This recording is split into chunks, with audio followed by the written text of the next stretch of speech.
The Australian Grand Prix was so entertaining that when it finished at 6 o'clock in the morning, I went outside and I kicked the neighbour's cat over their house. It does serve it right for shitting on the lawn. We started the race with 6 rookies. Doohan, Hadjar, Bortoletto, Bearman, Kimi Antonelli, and of course, Fernando Alonso. And by the end of the race, we were down to 2. Bearman finishing last and Kimi Antonelli doing quite well. Isaac Hadjar speared himself into the wall on the fucking formation lap and then spent the rest of the race wandering around the paddock bawling his eyes out. Bawling his eyes out like a 5-year-old girl who'd let go of her balloons. Then on lap 1, Jack Doohan got a shaky arse and managed to smack himself into the wall, putting him out of the race. Jack Doohan looks like the sort of bloke with his new haircut that tries to sell you a motocross bike with all the serial numbers scratched off it. Famous rookie Fernando Alonso manages to catch a little bit of gravel on the outside of one particular corner and smack himself into the barrier, bringing out the safety car for like 10 laps. And due to the fact that I've got up to watch the race at 3:55, and then there was a 15-minute delay in which I could have had 15 minutes extra in bed, I managed to sleep through the entirety of that 10-lap safety car period. I just nodded off. Then, much like all the other rookies, Bortoletto managed to put it in the barriers as well. And then Liam Lawson decided to do pretty much the same thing on the same lap after spending the entire race second to last.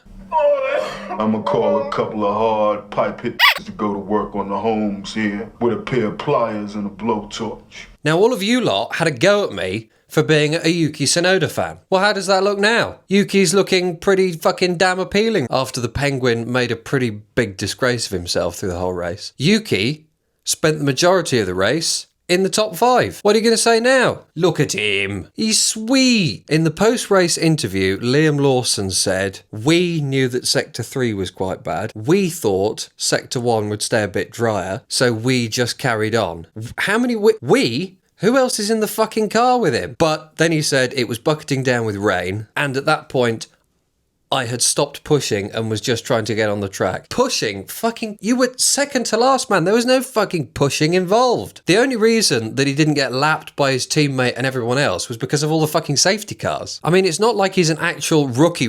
He'd done 12 races in F1 up until this point anyway. And it's not like he was in a Haas or a Williams at the time. He was in a V-Carb. He was in the sister team to the team you're in now. Probably as close to Red Bull as you're going to get. This little rant is in no way to do with any payments made by Yuki Tsunoda's management or Honda itself. But on an unrelated matter, Honda is now offering the all-electric ENY1 with a very competitive 0% APR, £6,500 deposit contribution and a monthly cost of just £399. You are kidding. I've had alarms, I've had dogs barking, and I've got a fucking car alarm now. I've had this cunt in the shed behind me. I've had his fucking house alarm going off. So this is late. I've had dogs fucking barking. And now I've got a fucking car alarm going off. Fuck me.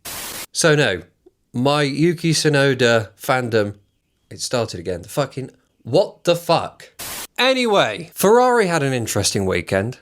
It mainly consisted of leaving the 2 Ferrari cars and the 2 Ferrari drivers on hard tyres when the rain fucking came down, which briefly put Hamilton first and then dropped right down the order to 9th and 10th. Charles Leclerc's seat filled with water, presumably from the water bottle that broke in the car. And this small issue led to one of the funniest radio messages that by now we've all heard. Also, what was up with Charles's voice during the majority of the radio message? Normally, he just speaks sort of quite normally with a subtle French accent. But in this, it sounded like he was doing a cartoon impression of a Frenchman. The car is full of water.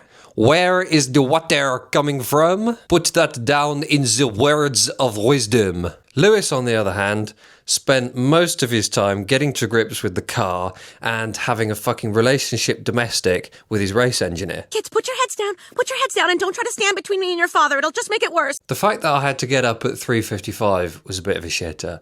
And the fact that Hadjar then delayed the start by 15 minutes meant that I could have spent more time eating half a box of fucking Cocoa Pops than I did just to keep myself awake. 4 a.m. start is a real fucker. Formula One management needs to arrange its races around the fact that there are lunatics in sheds and bungalows who need to fucking comment on their event. Liberty Media needs to understand that we need our beauty sleep. So overall, McLaren spent most of the race pretty much dominating it with Lando in first. He pretty much controlled the entire race, and then towards the end, it looked like we were going to get a Piastri, Norris, front row battle for the win. It's the first race. No one's ahead in the championship. Nobody's got a setback because one of them's got to chase Max down and beat him in the title. No, we're all starting on zero, so we may as well have a bit of a race. So McLaren say, remember the rules, but you can race, and everybody whips it out and lubes up as we look forward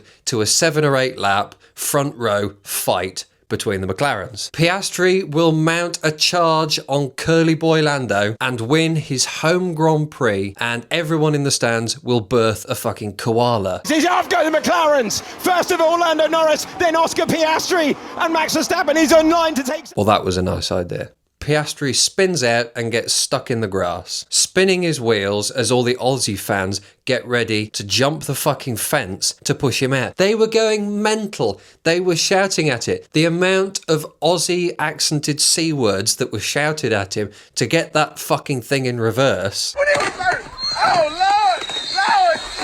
was ridiculous. So Lando finishes the race with Max Verstappen behind after he took Piastri's place after he spun himself out. George Russell finished third after literally getting in no trouble and literally nothing happening to him the entire race. He must have been so bored trundling around in third, not doing anything wrong.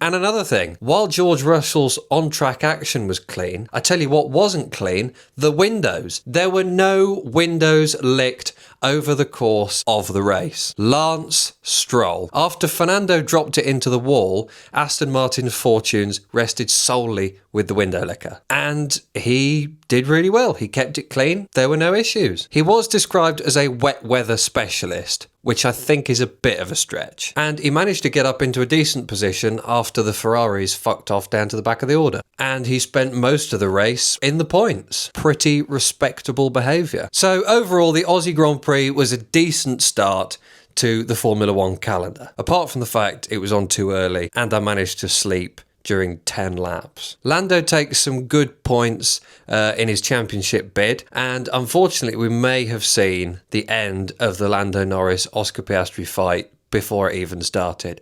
And since Lando now has a 23-point lead after Piastri only picked up 2 points, I think the onus is going to go on Lando more than it is Piastri and letting them fight, which is a shame, but it was fun while it lasted. So the only thing that we now have to consider is which will happen first. Will Ferrari break Lewis's spirit and he will become a husk of his former self and Team LH will literally detonate? Or will Hamilton do the decent thing and commit multiple homicides in the Maranello factory to teach these fuckers a lesson?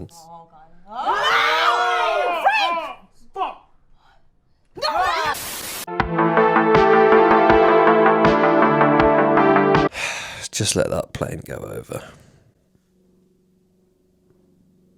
What the fuck is going on today? We've got the shittest red arrows flying around.